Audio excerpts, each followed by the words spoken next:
윤석열 대통령과 기시다 일본 총리와의 정상회담에 안보와 첨단 산업, 문화협력 등이 의제로 오릅니다. 양국 정부가 한일 청년 교류를 위한 공동기금 설립을 추가로 발표할 가능성도 있습니다. 박석영 기자의 보도입니다. 윤석열 대통령과 기시다 후미오 일본 총리의 네 번째 정상회담에는 양국 간 주요 관심사가 테이블에 오릅니다. 안보와 첨단 산업 및 과학기술, 청년 및 문화협력 등 양국 간 주요 관심사에 대해 협의할 예정입니다. 우려가 큰 후쿠시마 오염수 방류 문제 역시 의제로 다뤄질 수 있습니다. 금지 상태인 후쿠시마 수산물 수입 문제는 거론하지 않겠지만 오염수 관련 조사를 양국이 함께하는 방안은 논의 가능성이 있습니다.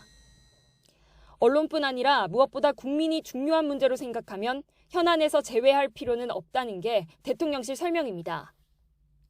강제동원 해법 후속 조치로 만들어진 전경련 개의단렌이 각각 1억 엔씩 출연한 미래발전기금 외에 양국 정부가 청년 교류를 위한 공동기금 설립을 추가로 약속할 수 있다는 전망도 나옵니다. 대통령실 관계자는 모든 국가 정상협의에서 미래 세대를 위해 무엇을 할지가 중요 관심사인 만큼 그에 따른 협의가 이뤄질 수 있다고 말했습니다. 회담과 공동기자회견까지 마무리한 뒤 양국 정상 부부가 함께할 만찬은 윤 대통령의 한남동 관저에서 열릴 것으로 전해졌습니다. 1차 스키야키, 2차로 오므라이스가 만찬 메뉴였던 지난 3월.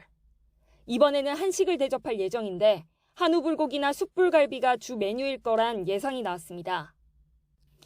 화합주를 들었던 지난 방일 때처럼 이번에도 기시다 총리의 기호를 고려해 술도 준비합니다.